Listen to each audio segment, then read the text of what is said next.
Hello, hello, hello, and welcome everyone. We are Random Encounter Productions. I'm Cody Stone, and I am with Megan tonight. I put it that way because this is not my normal show. This is her show. Yeah. It's mine and Eric's show. Yeah. But Eric had some business he was taking care of this evening, so Cody graciously agreed to step in and be my co-host for the evening. We are so thankful that you are here. Yeah. I've been promised by those in your immediate vicinity that they will block you in the studio so that when this Frost/Nixon-esque interview gets underway, you can't just run out. So we're gonna be asking the hard questions. First of all, how dare you? But we have a few announcements first. First of all, Monday's game is brought to you by our wonderful sponsors, Norse Foundry. Norse Foundry! They do dice, they do boxes. They're absolutely amazing. If you look on the side of our screen, you'll see our code. It's REPRPG. Put it in when you're checking out, and it gets you 15% off your entire order, which is amazing. Remember, Sunday is Valentine's Day. I think it's too late to get it delivered, but nothing says, honey, I'm sorry. It's not that I forgot. It's just shipping's kind of weird because of quarantine or blah, blah, blah. And nothing makes up for forgetting Valentine's Day like some gemstone dice. So that. They also work with Elderwood Academy for some really cool dice boxes. So Cody, I always put this up whenever you say dice boxes and you're always working. Yes. So I got this for Christmas. And it was given to me specifically because they thought it looked like the Dragon Chess set. Ooh, that's cool. Yeah. I think, yeah, absolutely. That's a wonderful emblem. Oh, that's really cool. Yeah. Yeah, absolutely. It smells so good. Yeah. So there's that. So yes. Very cool. Norse Foundry, absolutely huge fans. Tomorrow, myself, Cody, and Miss Wisser will be battling the forces of darkness once more on our journey to acquire the great book pet. Yeah. We're so close. We can almost read the writing on his innards. So, yeah, there'll be some weird good fun tomorrow. And then Sunday, Wisser's back with, I think it's still Mass Effect Andromeda she's streaming? Yeah, I believe so. She's getting pretty close towards the end of it. But last I checked, she was still running Andromeda. So that is, cool. Yeah, that's her late night gaming stream for that.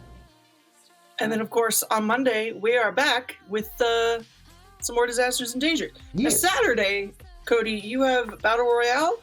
So not this week. This week I do not have the Battle Royale, but a friend of the channel and longtime patron and overall awesome dude, Tristan, is going to be competing in round 2 of the Battle Royale. So Group B. So round 1, Group B, and then I believe next week we will all come together to form a mega group. Oh, good. Yes, a mega group battle. Yeah, so I'm excited for that. That's going to be a lot of fun. That made me really happy. Cool. So I think as far as announcements go, that's about all we got. Unless you could think of anything. Nothing major pops to mind. Yeah, check out the store, check out the pins, and all of those sorts of fun things. The only other thing I can say is that if you guys have a TikTok and you find the company one over there, I'm starting to do a series of answering DM questions and RPG tips and things like that to just to find a different way to chat with people, because I had started doing some DM tips back when we started the channel in the first year, but all of those videos were like 30 minutes long because they weren't really tips, they were TED Talks. Yeah, apparently, yeah, because when you start me on one topic, I go and then like it'll begin to branch, and we end up I don't know if you knew this about talking to me, but sometimes the free word association can take us weird places. I just had this beautiful image when you went like, in this sort of branches. I'm like, and that is how Yggdrasil was born, because Cody just kept talking. That is very much a possibility, but that was definitely in the video where I was like, ask me questions here, because the last time I did it wandered, and TikTok I can only have a minute, so like let's do it. We got a minute. We're gonna get through some stuff. I have to change my name. Okay.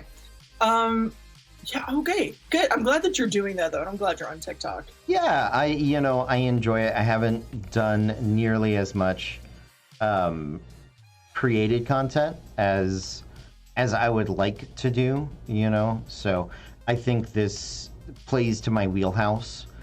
Just getting to talk to people and stuff like that is really awesome, and I enjoy it. I think a lot of people on there are very creative, and I like, the algorithm sort of groups people together, and it's been a place which is nice to find more like-minded individuals, as opposed to running into something where it's like, oh, this place is awful, I don't want to be here anymore. Oop, made that the wrong mistake. So yeah. So that is nice. So yeah, I enjoy it. So, quickish recap of what happened on Monday. Please. So you get to jump in and correct me. We fought the trees. Mm-hmm. The Blight of Darkwood? I called it Blackwood, Blight of the Blackwood. Blight of the Blackwood. Okay. And hey, Izzy. Right. Yeah, Blight Daddy. And it was a daddy battle, Forge Daddy versus Blight Daddy. Mm-hmm. Mm-hmm. Forge Daddy emerged victorious. Mm-hmm. God. And those trees wrecked us. I'll be very honest. That was the only fight we had that night. I think Matthew was making death saves twice. Sirach made death saves. Fable, I believe. So Matthew made some death saves. Fable went to 0, but she popped back up to 1. Popped out. That's right, because of her Phoenix Soul Sorcerer stuff. I don't think Sirach hit 0. He was never unconscious. Because someone else. Was it you? Did. I think it was Jimmy. No. I think it was Matthew twice, and Fable once. Maybe that's it. Maybe it was because it was Fable. Yeah. Okay. I mean, regardless, we were stumbling out of that bad boy in single digits afterwards, and we all decided to take a nap because nature. Mm-hmm. We found the Hobgoblin camp. You did, yeah. With Wyatt, we were able to find Wyatt and rescue him and 12 other members of the caravan. Yes. I think they'd only killed 2. Yeah, that seems to be the number. Something like that. Yeah. Very few. And the last part of the game, like when you recap it, it's very quick. But the whole thing played out like, for those of you that have played Skyrim, when you're doing the the Thieves Guild missions and they give you the special ones, or if you've played ESO and you have to do anything for the Dark Brotherhood, and it's the special timed missions that you get from the speaker that you have to go through, you have to clear the warehouse, and you get the achievement if you kill the right dude. But you're ideally supposed to do it within X amount of minutes, and no one's supposed to see you, and then you're supposed to get a special extra bottle of wine or a book or something that's in there, and then that's how you platinum it. That's what it felt like we were doing. It was make sure no one sees you. Mm-hmm. Stitch sniped the one Hobgoblin guard, and in my head it went full. Remember, Cody and I have watched the Skyrim slow motion one-shot videos of the that's what it felt like to me. And then it was, throw a pebble, distract them, try to get everybody out without getting caught. And so a lot of the rolls that we were making were, okay, if it's a 10, you get them out of the cage. If it's a 20, you get them out of the cage and no one knows you got them out of the cage. So there was this interesting tiered level of success, which is a new, it's not, I don't even know if it's a mechanic, but it was a new shtick for a game that you've run, at least for me, before, that made it somehow a little bit more stressful than fighting, which is phenomenal. I think it gave you all of that adrenaline and all of that stress and focus of a puzzle without the annoying puzzle part. Yeah, it is. So there definitely is some similarities to the puzzle. You're trying to solve a problem, right, without just bashing at it. And the most tools you have for D&D is for combat, right? That's why it's built into sort of that high fantasy, fantasy of violence resolution thing, which is great. And but it was, I like skill challenges. I like using them to varying degrees of success in the games. What I really enjoyed about this one, though, was because normally with I know, Izzy, but there are other ways. Normally with a skill challenge, there's like one obvious skill. You know what I mean? There's like the one dominant skill. You guys did, so we did this twice, and I liked it the first time, and then we kind of, dug about and did it the second time. You guys were scouting the camp, and so the big skill in scouting the camp is, not being seen. That's the whole goal. So instead of setting an arbitrary number of like successes or failures that you had, everybody rolled their stealth check once, and so that's everybody making an effort to be stealthy at the time, And if you do nothing, you're not going to draw attention to yourself. But as you attempt to do other things, gather information, infiltrate the camp, escape the camp, all of those sorts of things, those successes or failures start to tick away those. Hey, I'm Brandon. The disease I got from smoking led to me having both my legs amputated. Shut up, Brandon. Sorry. So I discovered a DMCA free Spotify playlist, but it has commercials. So we'll just take that off in the background. Come on now. Yeah. Didn't they also have lyrics? Like, come on. I switched it. So this is good, but I'll just click it off when the commercials come up for a minute. I didn't know if I had a Spotify playlist. Apparently I do. I don't know. Whatever. We'll get through it. But I really liked that idea, because when you're doing a stealth section, what else is there to roll but stealth, and then you're just constantly waiting on the person with disadvantage or the person that has trouble, rolling stealth or what. And what that have was you. me. Yeah. For no reason, because that girl is wearing not a lick of armor. Yeah. But I think, for me, part of it was that the number of stealth successes, the better you guys did on them, that's how many more chances you got to like try things and do things. And I really liked that as a mechanic. In fact, I think that's going to be a video that I try to make and explain better than what I just did here in a minute, hopefully. No, it was engaging. Yeah. Without being prescribed. You know what I mean? Mm-hmm. Mm-hmm. Because there is that tendency sometimes, like you were saying. Yeah. This is the obvious choice. Right. This is the.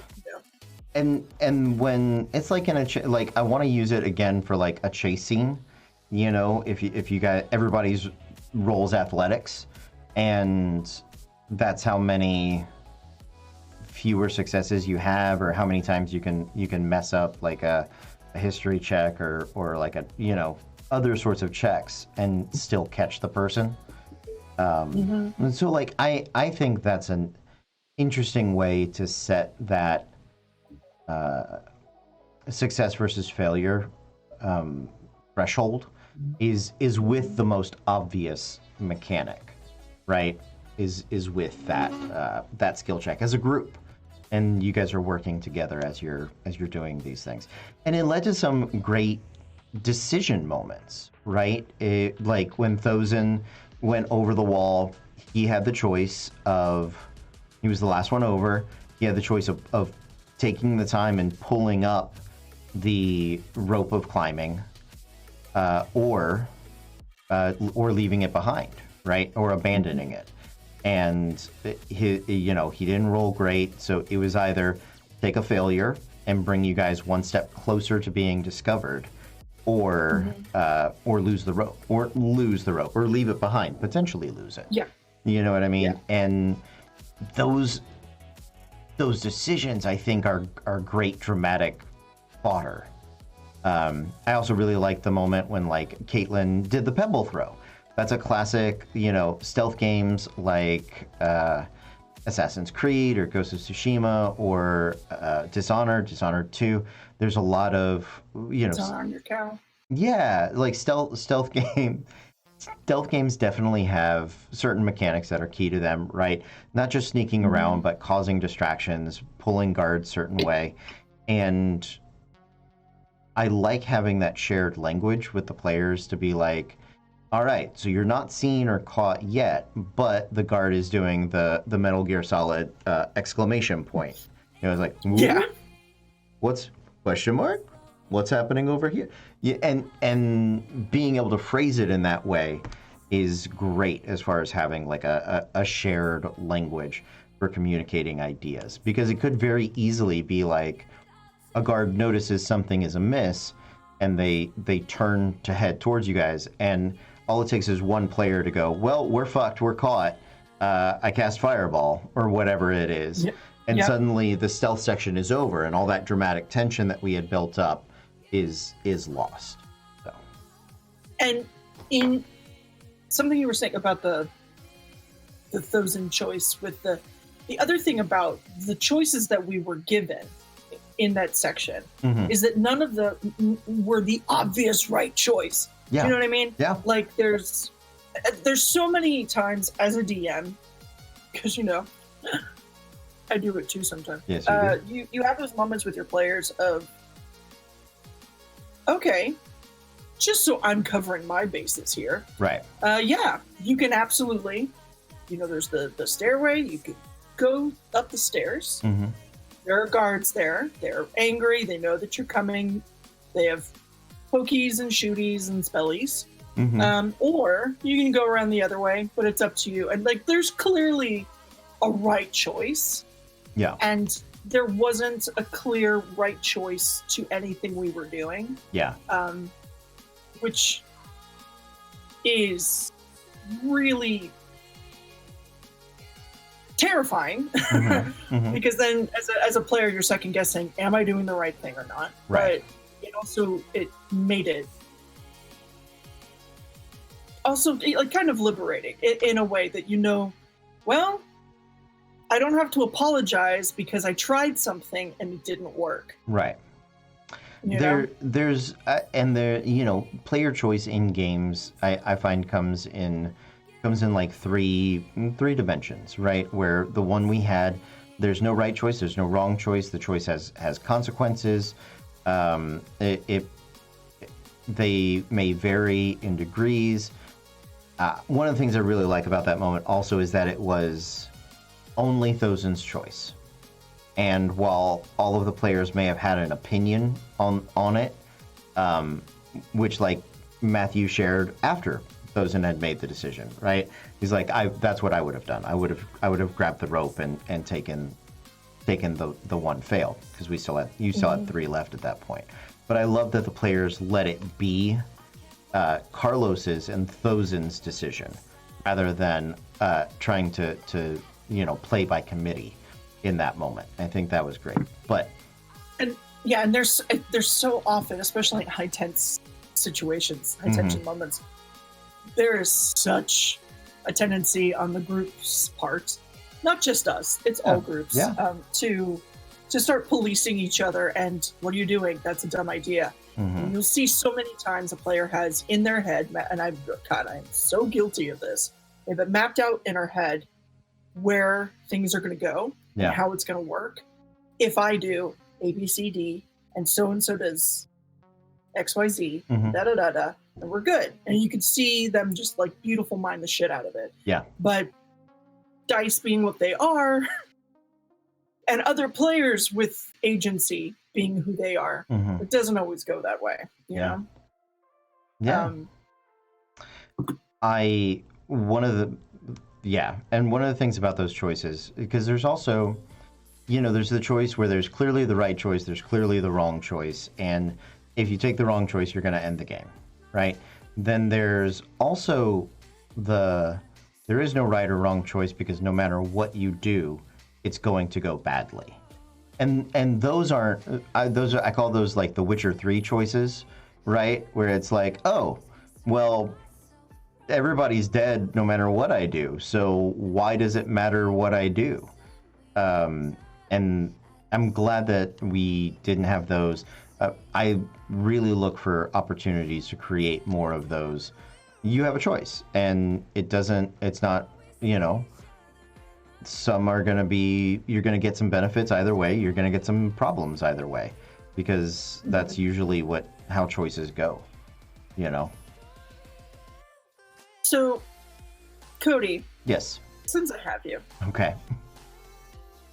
How you doing, buddy? I'm doing great, friend. How are you? I'm good. I'm good. What have been some of your favorite? Not some of. Let me boil it down to one. What is your? If you have to pick, and you do, what's your favorite moment from game so far? Ooh.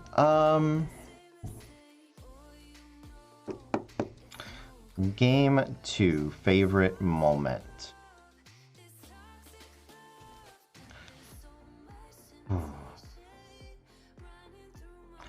I will say so I don't know that I have like a specific favorite. I have some favorite fights. I have some favorite games in general. I think what I really loved and was most impressed by and happy about was the 2-game session that was the heist of Velxer, because we had high dramatic tension in both games. We didn't know how it was going to go. There was the opportunity that either team could have screwed up without the other one knowing. You know what I mean? But what I really love about that is you guys had spent a game and a half realistically creating a plan, and it worked. And sometimes it does, and that's really awesome, because a lot of times as a DM, and I try not to be this guy, but a lot of times as a DM, players have a plan, and there's one big oversight that they haven't considered, or there's one big secret that they didn't know, right? You guys are going in and well, it turns out you just didn't know Velxa had the living fire in the chimney that ate you when you came down it. Yeah, and it's, even if that's planned by a GM ahead of time, if it's shitty when a GM listens to your plan and is like, well, I'm gonna add this thing in specifically to fuck with them. Like that's a dick move, dude. But yes. But there are times where I'm watching you guys plan something. I'm like, you don't have, you failed the check. You didn't get the information you needed. There is that one piece of info that is like, oh, that's going to unravel your whole plan. But you guys didn't have that. You guys had a plan. You had everything sorted out. You went in there. The dice worked with you for the most part, and the plan went through. And that's one of the few and only times I've seen that happen for a party, and that makes me super excited, especially when it's mostly a plan that I was more answering questions for and less like prompting. You know what I mean? Less like that's good, yeah. Kind of needling into or nudging in certain directions. So that for me was very exciting. I did like that. I really liked your fight with the other party in the sewers. I thought that was a fun, dramatic fight. Ooh, gonna kill them. Mm-hmm. Wear their skin like a coat.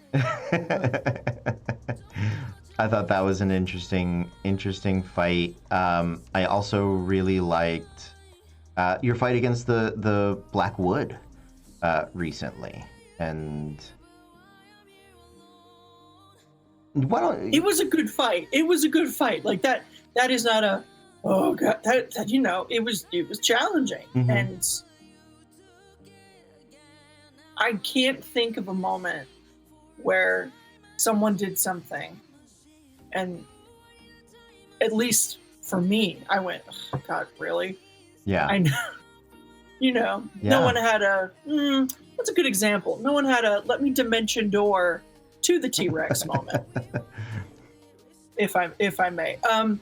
But Sydney had a question. Oh, please, yes. So, how frequently are you sneaking information out about what you were planning for the campaign in TikTok? For example, like a silly voice character that makes the world worth saving. Oh, so I will say I'm not putting out information that I'm planning on having coming ahead of time. What I am sort of piecing together is information that has helped me in the past and information that I'm actively using. So, the silly voice character is Screevers. I mean, Screevers, he's not the first one, right? Screevers, Gooter was another one that we had. And at first it was very sort of off-putting and vexing, and I know it was something that I struggled with, where I was like, I know you guys care about this person. Also, like Jeremy was an original NPC from the home game. Yeah.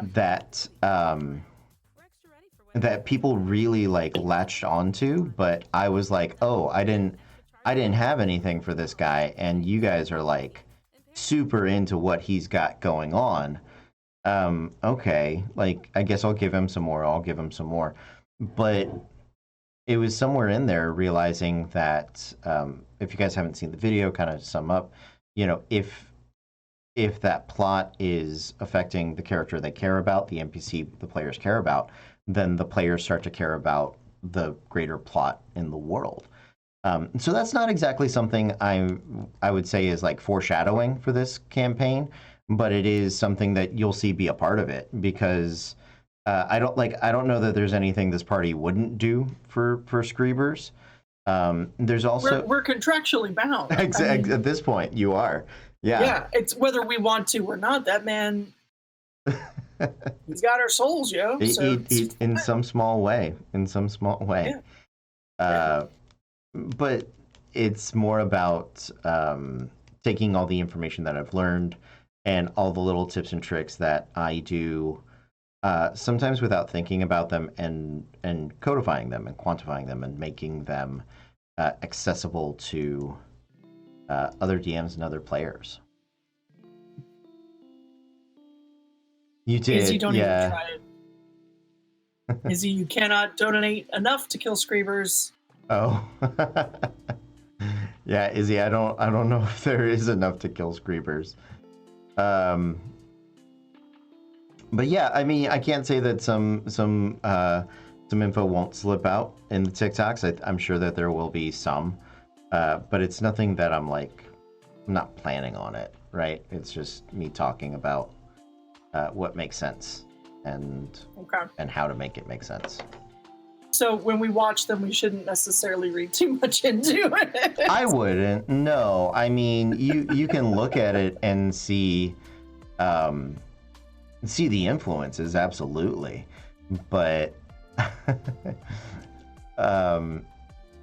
but I wouldn't consider that like me dropping hints for the players or for the people watching or anything like that. Okay.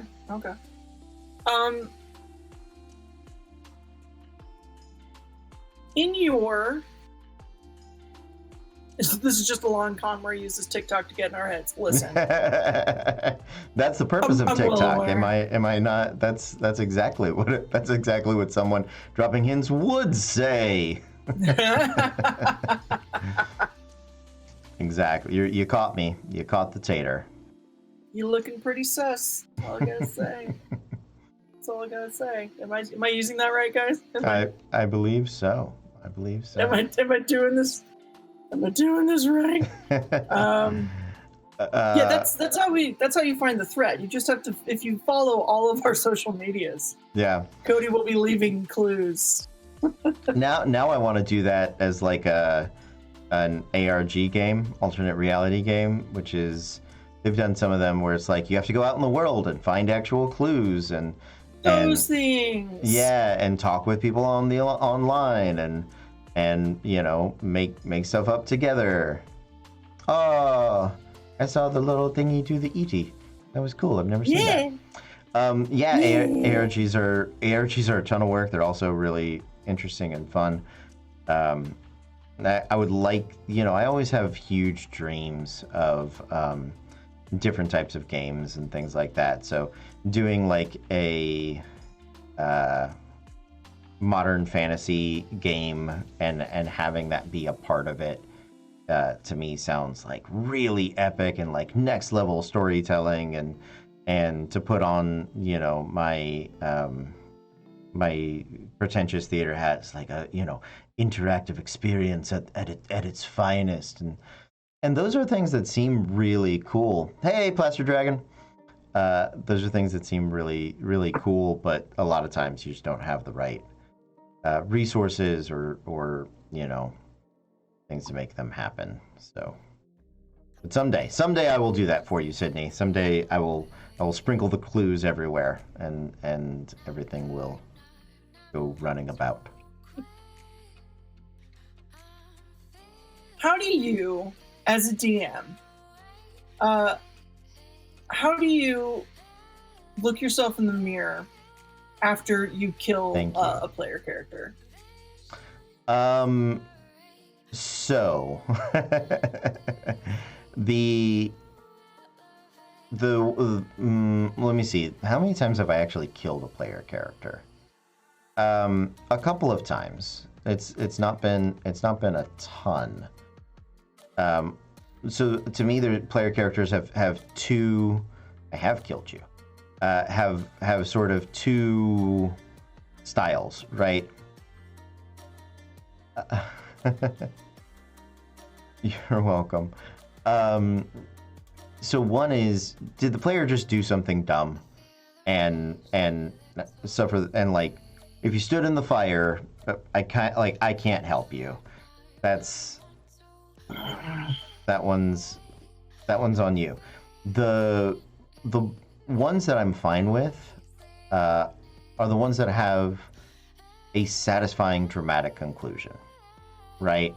So like the player characters that died in the last campaign, putting Zugtmoy to bed, or not, you know, they died, they were resurrected, but they sacrificed themselves. They had a huge moment, you know what I mean? They had a heroic end to their story, and the price that they paid was not wasted or lost. You know what I mean? Mm-hmm. That's the same thing about the characters that died fighting the Lunarchy, and in those final moments, if their death has meaning and value, that's the solace I take in it. The deaths that weigh on me, or they're not even the deaths, they're the fights, they're the moments that weigh on me, is when I put something in your path that I expect you to trample, and that ends up being like the TPK, the near TPK. because that feels like a failure on my part as a DM. Like the Death Tyrant last campaign. That I'm not sure if you were at that game because it was much more. No, I think you were. Yeah, I was. Yeah. Yeah, that's like the first time Maddie was there. Listen, man, you can't do shit with dice that don't roll. I know. You know, that's been my whole problem ever since we moved home. Mm-hmm. I can't get these fuckers to roll for anything. So I have all the best intentions as a player, no matter what happens with the Dimension Door. Yeah. Sticking by that choice, but it's at the end of the day, it's a low key gambling situation. Yes, you want to try something, mm-hmm. but it's never gonna be perfect, right? Necessarily. So there's a modicum of slack. Yeah, to be cut both ways, I think. Yeah, absolutely, and it's if I know something is going to be dangerous and I put it there, then I did it on purpose, right? And then it's up to you guys to run away. Yeah, sometimes that's the right answer. Sometimes retreat is what you need to do. Yes. But it's the moments when I'm surprised by a monster, or when I'm not expecting it, because 5th edition does slant very much in the favor of the players. I'm cool with that. You guys are the heroes. Let's do it. But when I'm like, oh, they're gonna burn through this, and then I go, oh shit, nope. Well, everyone's dead. I did something wrong. You know? Play me off. Oh, God. Hey, glad you guys had fun. All right, talk to you later. Bye-bye. You know? So those are the ones I feel bad about. Those are the moments I feel bad about. The rest of it, I give, my whole thing has always been, I want to give people the chance to be the best versions of themselves, to be heroes, to be awesome. Oh, thank you, Raymar. Thank you for the sub. It's your one sub. Thank you, sweetie. How often do I fudge my rolls for good or ill? Occasionally. I won't lie. I do it occasionally, because my goal, my job in DMing is to create a framework for the players to tell and live a great story, right? Mm-hmm. That's my goal, is for my players to experience something awesome, and for them to have the chance to be heroes, to live the fantasy that they want to live, right? And for me, there are 2 times when that happens, right? When we've set up a story-long bad guy, like these Pale Brothers or Velxer. Let's say you guys walked in and fought Velxer, and you guys were gonna destroy him in 2 rounds. Like, 1 round, you guys had taken half his hit points. I see the writing on the wall. It's going to be awful, right? At that point, will I fudge a roll or fudge some hit points or twist things up a little bit so that the fight lasts a little longer, so that maybe it's a little more dramatic? Yeah, but I know you guys have won. I'm not going to change the outcome of that. Sure. Right. Sure. That's just timing at that point. Yeah, exactly.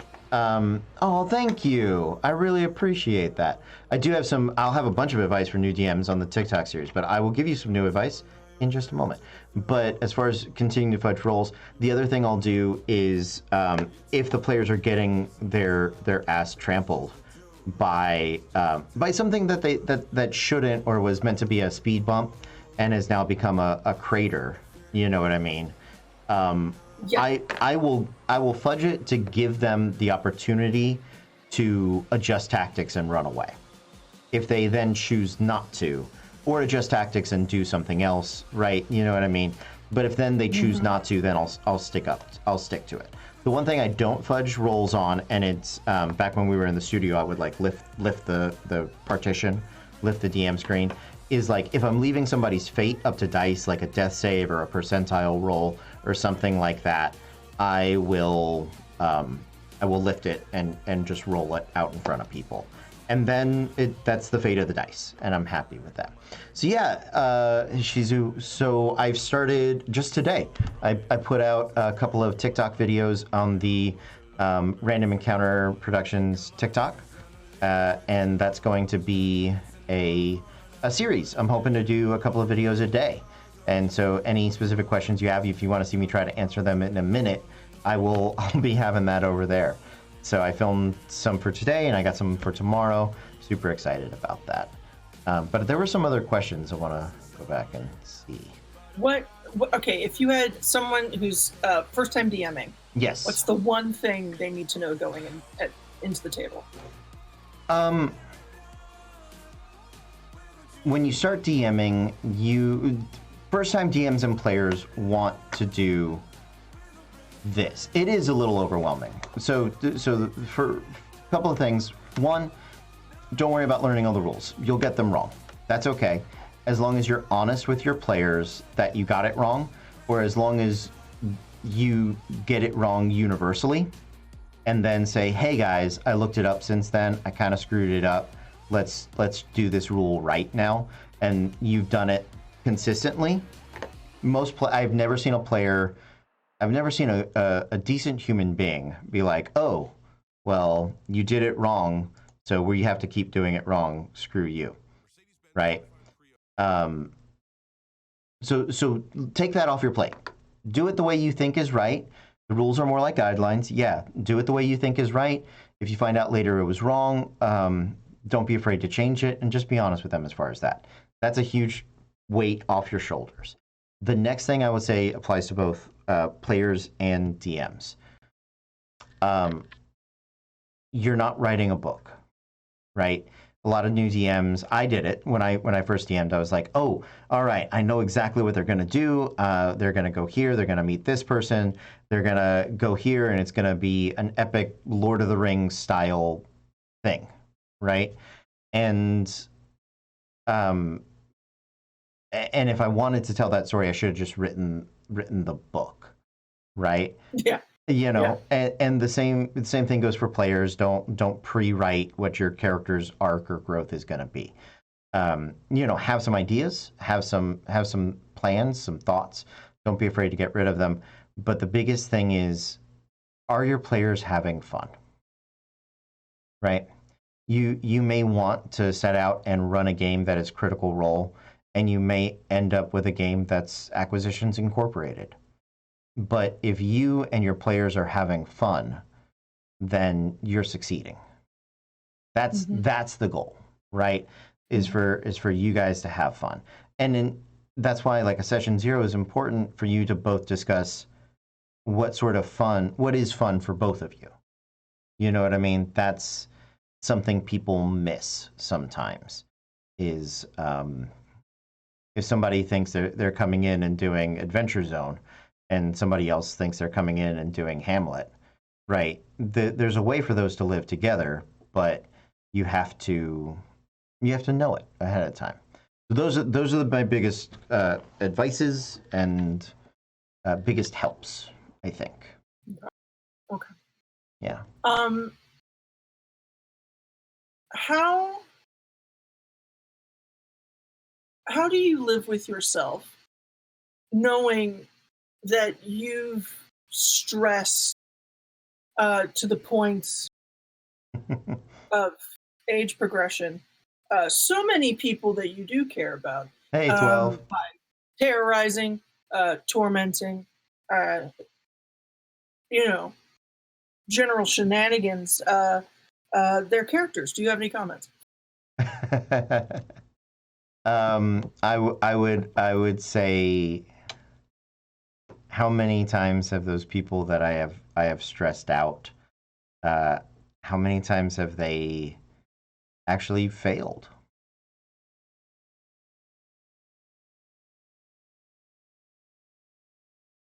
Okay, I'd like to get some questions from the audience now.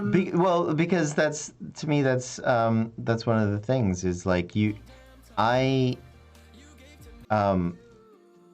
as a DM, like I said, your job is to create the framework for your players to be heroes and all of those sorts of things.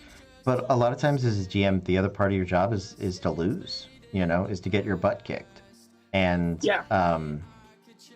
and at first, there's definitely like a gut reaction, a pride thing of like, I know these rules and I know these characters and I could crush you all like it. And you're like, that's not part of it, buddy.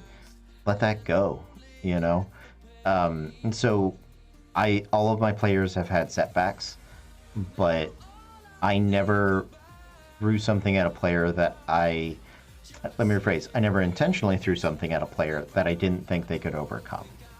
And and I've seen so many horror stories, and I know that we all have. We've heard, we have a friend of a friend who has that one DM that is an absolute sociopath and uses the game as a power trip, and it's so odd to be at a table that is just not like that at all, and to look around and go, but I don't. How would one do this? I don't know. How could one even make this so unpleasant for so many people and justify that behavior? So I give you a lot of shit, but no, I know it's okay. You're okay. Oh, thank you. I appreciate that. All right, Sydney, question. Yeah, but I saw Izzy had a question on background before that, right? Yes. So, I often find I don't write a lot of background for my characters when I play them. I'll have like an idea or an archetype, and usually it's when I sit down with the other players at the table and have an idea what they're doing that I sort of fill in the blanks on, right? That's how I go about my character creation. Because if you're not building characters together, then you always have to run the risk of somebody coming in and being like, I made the last Star Keeper. And they're like, oh shit, I made the last Star Keeper. Oh man, like... One of us is going to have to change. This is really embarrassing. One of us is going to have to change. Hey, Cadet, nice to see you.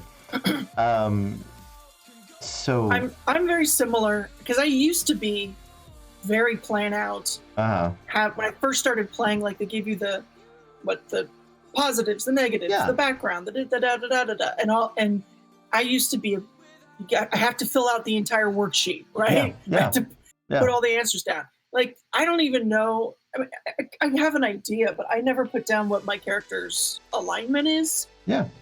All of that stuff, it's sort of, especially for Saride, that shit's been, we make it up as we go along. Yeah. I have like vague ideas of some things, but for the most part, I don't know. And there is something to be said for having goalposts. Sure. In their past. Yes. But keeping it loose so that you can find things in the world that you interact with in a particular way that sparks something. Right. And when you're talking about player characters and you're talking about their past and their future, a couple of things are real common mistakes that people run into. By not construction, you can make yes, you can. That is true, Raymar. But the big pit holes that I find people fall into is one, putting the most important moment in their life before the game starts, right? Because it's like meeting John McClane after Nakatomi Tower, right? We didn't get the climb. We didn't get the, it's meeting Frodo after he's been to Mount Doom.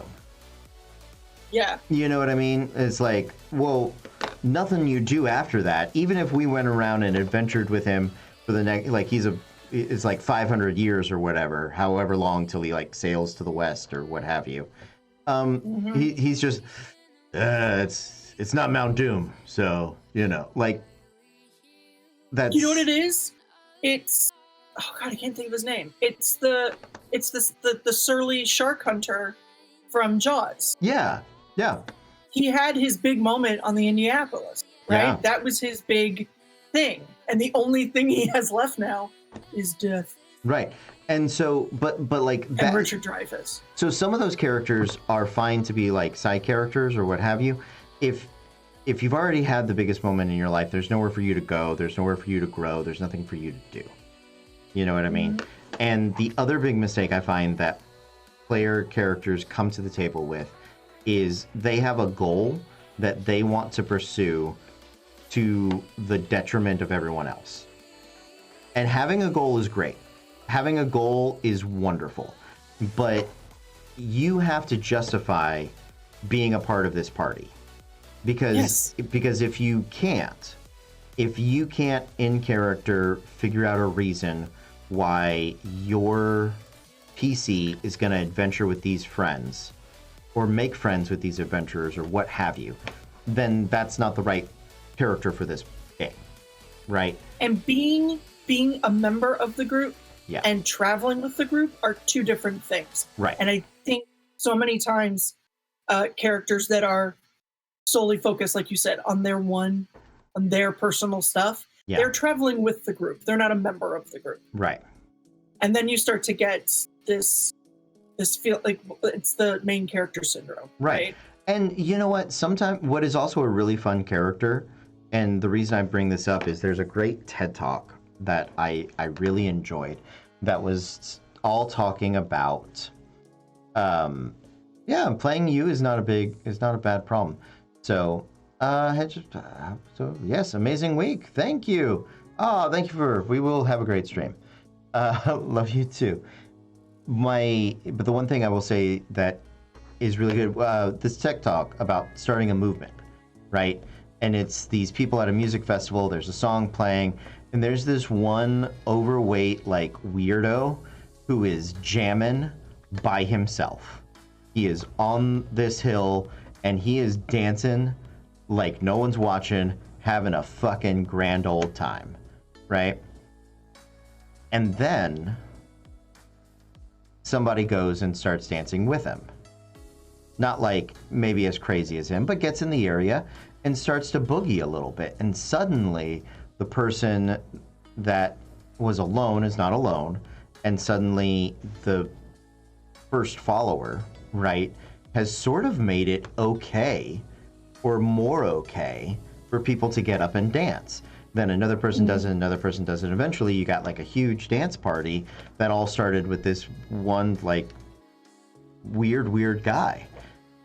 So if you have somebody come to the table and you're another player, you've been playing for a long time and they're like, I am the last star killer. And you go, cool, man, you be the last star killer. I am gonna be your Chewie. I'm gonna be your Sam. I think you're awesome. We're best friends now. I'm gonna do whatever I can to help you out. And I'm just invested in seeing you succeed, right?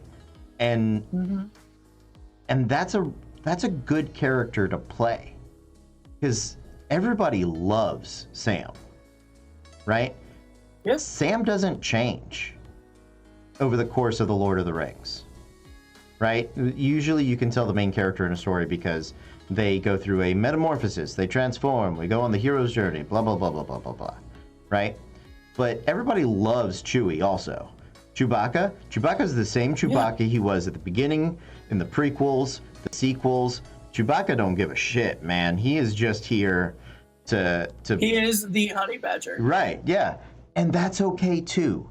That's okay to give somebody else the spotlight. That's okay to be the first follower. That's okay to lend support and credence and value to what one of the other players at the table, to the journey and story that they want to tell, you know, and that's a good character to have too. And when you start with that idea, you'll find that they do grow, they do change, they don't stay the same. That's not all there is to them, but you take that pressure off of yourself, and you know that you're being a good player by supporting another player at the same time. And I really like that as an idea. Absolutely. Yeah. Sydney had another question about rules, I believe. It was she gets stressed about having to memorize everything. I'll tell you what, you don't have to memorize anything at all, apart from the fact, like D&D Beyond makes stuff automated, and it's so much easier now. Books exist, and depending on who you're playing with, there are people at the table who know and will be polite enough to explain things or help you with things if you need it, So I get not wanting to go into something and not know everything to start with, though. I still get rules wrong. I do it all the time. I did it on stream a couple of weeks ago with Sneak Attack, and I do this as a profession on the internet, right? What'd you get wrong with Sneak Attack? Oh, I had the 30-foot distance rule from 3rd edition mixed up in 5th edition. So a rogue can sneak attack at any distance as long as he doesn't have disadvantage. Oh. Yeah, and that was something I had wrong. I had been like, you have to be within 30 feet. That's not it. So the learning D&D is not about memorizing all the rules. Learning D&D is about memorizing the procedures. And the procedures are roll a d20, add these numbers, say the number, did you succeed or lose? Right? Roll a d20, add these numbers. If you succeeded, roll this dice and add this number. Right? If you want to cast a spell, know where to look up the spell. And that's about it. And the rest of it... Yeah. Yeah. The rest of it is... the details are dressings. The details are trim. The details are side pieces. The procedures, knowing that a squared plus b squared equals c squared is more important than knowing that's what you learn, right? You learn that when you make an attack roll, you roll a d20, you add your proficiency and the relevant modifier. If you hit, you roll the damage dice and you add your modifier. That's what you learn. That and I just said it. There it is. There's the formula, right there. Got a skill check. Roll your d20. Are you proficient? Add your proficiency modifier. What's the? Yeah, math. It's simple and it's not hard math. It's just knowing what to add. It is a little bit. Yeah. Yeah. You have to remember, this game was made by nerdy wargamers who came from the tradition of World War II war games, right? Knowing like rifle stats and distances and yeah, that's all it was. It doesn't, but you can add. I know you can add. You can literally add 3 numbers and tell me which one's bigger. That's it. That's the game. Brian had a question, but this made me think of this. So I was watching, actually, because they just had a Dungeons and Dragons 2 a rematch. Yep, with Mercer and Amy Vorpal and the other gentleman I'm not familiar with. Oh. Mercer, of course, wiped the floor with them. But one of the things they listed pieces of equipment, and you had to pick the one that didn't exist either historically or in another piece of fiction. And the piece that doesn't exist is studded leather armor. Yeah. There's no such thing as studded leather armor. Yeah. Which kind of blew everybody's mind. So apparently you guys all know that, and I didn't know that, but like the 2 other people in chat that didn't. So now we know. I learned that relatively, I don't remember when, but I read an article recently that was talking about what D&D gets wrong about armors, right? And so padded is widely regarded as like the weakest armor, but the like hide armor never existed. which is the raw, uncut, just savage, I skinned a tiger and threw it over my shoulders armor, historically never existed. The form-fitting leather armor that we imagine today didn't exist. Mm-hmm. It was hard, cured leather hide, mm-hmm. and was not particularly lighter or more mobile than anything else. Plate armor is about 20 pounds lighter than what it describes in the player's handbook, and is actually extremely mobile. It does actually very little to restrict movement because it's built to fit that person's body specifically. Mm-hmm. And so, like, all the joints that you have, you know, it'll creak, like it's loud, but it doesn't stop you from moving because it's literally built to fit exactly on you. There's a ton of really interesting things about like history and the fantasy, and sometimes you just gotta be like, yeah, man, I know we're playing D&D. We're not reliving history, so let's give it a shot. Brian's question: what game, or excuse me, what genre of game do you think doesn't have a good game system for it yet? Yay, raining narwhals! Thank you for the bits. Whew. I think there's something lacking in the cyberpunk area, because, and the cyberpunk red system is fine. I think there is and this is the issue. There's a fantasy of being a hacker, and there's a reality of being a hacker, and the game systems that exist don't fulfill either. And that's the part of that system that is lacking, right? And it's usually very obtuse.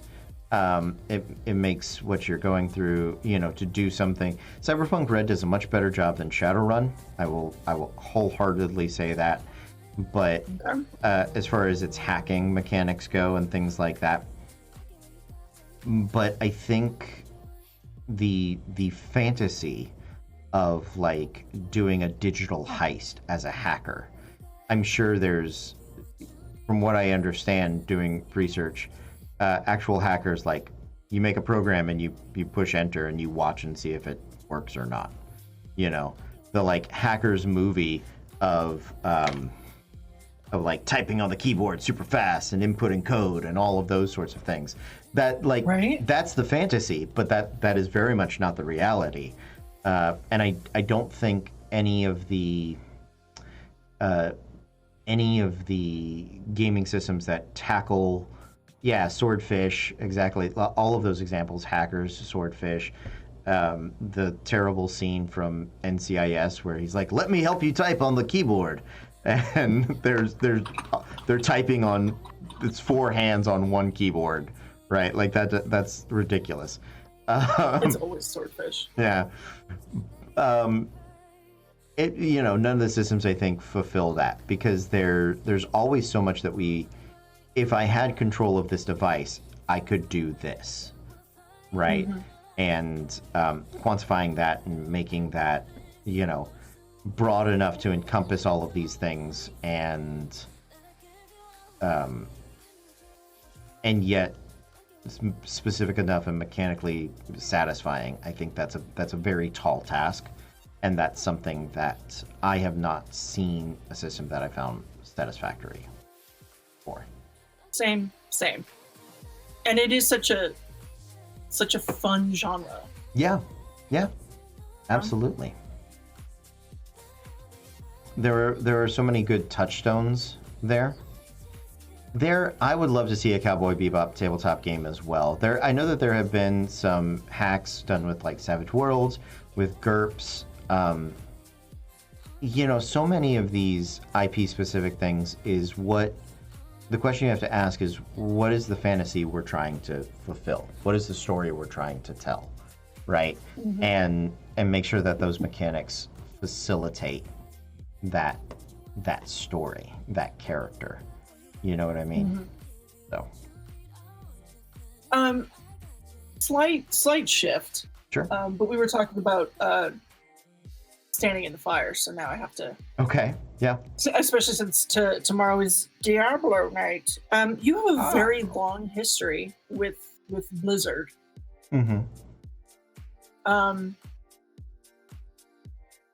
What got you started into Warcraft? Or was it Diablo first? So actually, my first experience with Warcraft was in elementary school.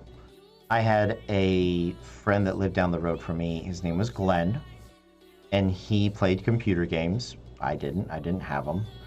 And he played Warcraft Humans versus Orcs, and like showed it to me. Warcraft 2, The Dark Tide. And I was like, why are you being the orcs? He's like, no, they're awesome. And I was like, that's gross, dude. Like, what? Like, there's cool humans and knights and elves and things like that. Why are we not doing them? So that was my first introduction to it. My uncle Brad played Diablo, and so I got to play it on his computer, the first one, like for a couple of hours. And when it came out later for the PlayStation 1, that was the first like Blizzard game that I had picked up and played completely through. I didn't know it was Blizzard. I didn't know who the publisher was. I didn't know that those were related in any way. And so later on, I played Diablo 2, really enjoyed that. But what really got me into Warcraft was the Warcraft 3, the Frozen Throne. The lore, the cinematic opening for that was breathtaking, and the story that it told was far better than any real-time strategy game has a right to be. In my opinion. So that was the one that made me really enjoy the world, and I got to see sort of the depth of the characters and the variety of them and all of those fun things. So I would say that was the defining moment for me, right? I think Diablo and Diablo 2 are fine games. They're also pretty generic, if I'm being honest, right? Okay. Because you don't get much into the lore of Diablo or of the Nine Hells, or the demon princes, and you don't get much into the angels and the Angiras Council and who are they, and it's all sort of hinted at, and none of it is expressed or explored really until Diablo 3, in my opinion. That's all Diablo 3 is. Yeah.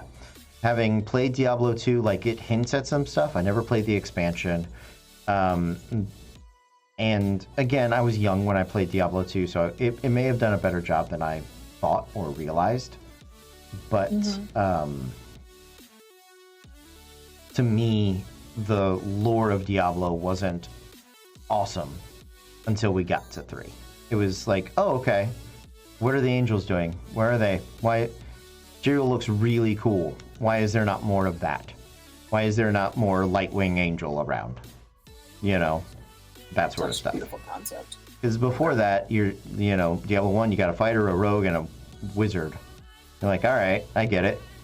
There's a barbarian, an Amazon, a paladin, and a necromancer. Like, okay, a little more varied, but like, what is this world? And Sanctuary itself is still a little underdeveloped to me. We have talked about the West March for a long time, and we get to see it finally, but it's burning down. We talked about all of these other locations, that sound really awesome, but we only get to see very specific snippets of them as we West March is burning down because they decided to have a coup in the middle of a Reaper invasion. Yeah.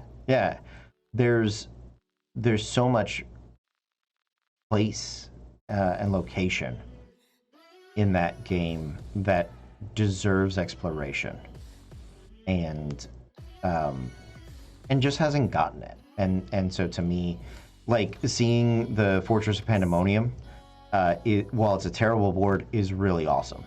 And I wish that they had done more to have that MC Escher 6 dimensions of, like, walking on the walls and spiraling up to the ceiling, and, you know, time and gravity and all of these things not mattering.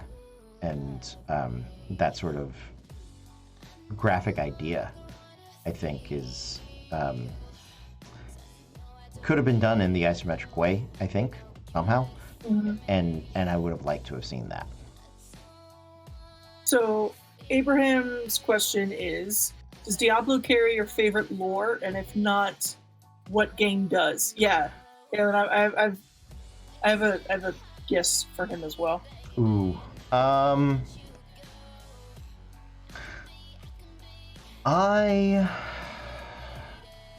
What has my favorite lore?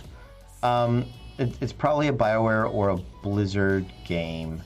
I think the lore for World of Warcraft is very dense and is very interesting.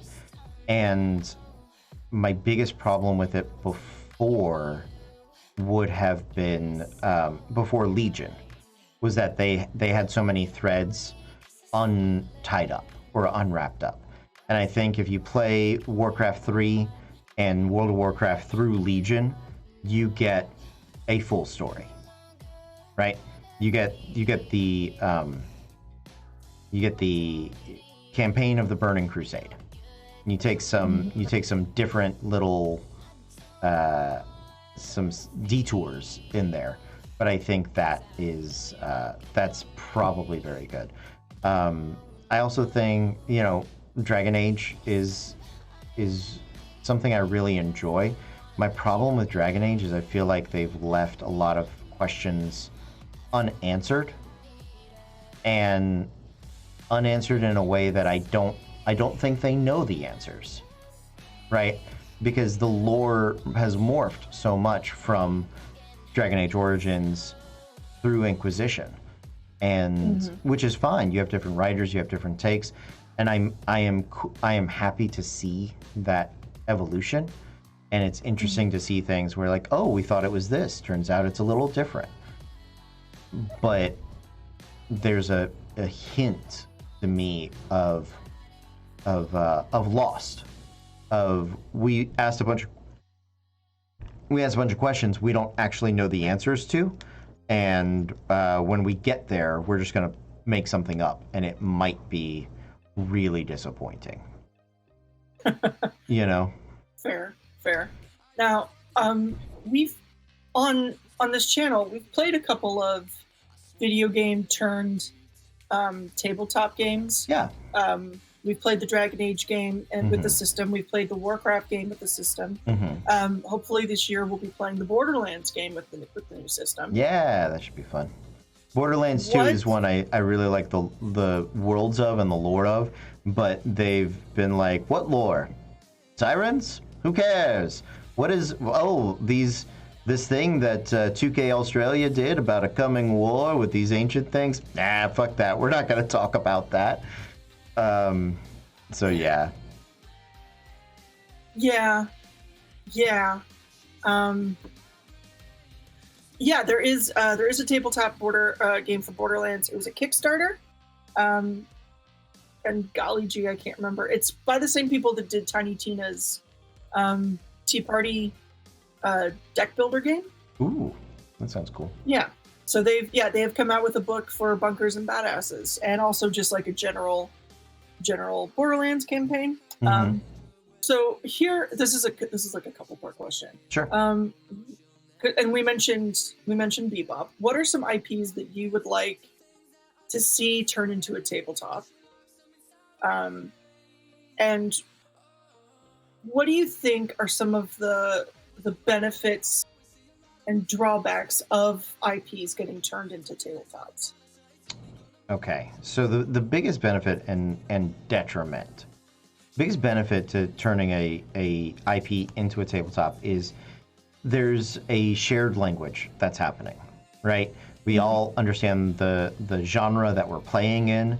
We understand the type of story we're gonna tell. Like we kind of get it. You know, there's some accessibility there that players want to come in and play and hold on to, and I'm on board with all of that. What I think tabletop RPGs fall down, or RPGs based on other IPs fall apart, is they don't give the tabletop its own stories to tell, or its own space to tell stories in, right? I love Star Wars, and Star Wars RPGs are, you know, there's some good ones, there's some bad ones, there's a wide variety of them, but there's it when you play around something like the original Star Wars series, it it's the Rogue One problem. Rogue One is a great movie. We know Luke gets the plans and blows up the Death Star.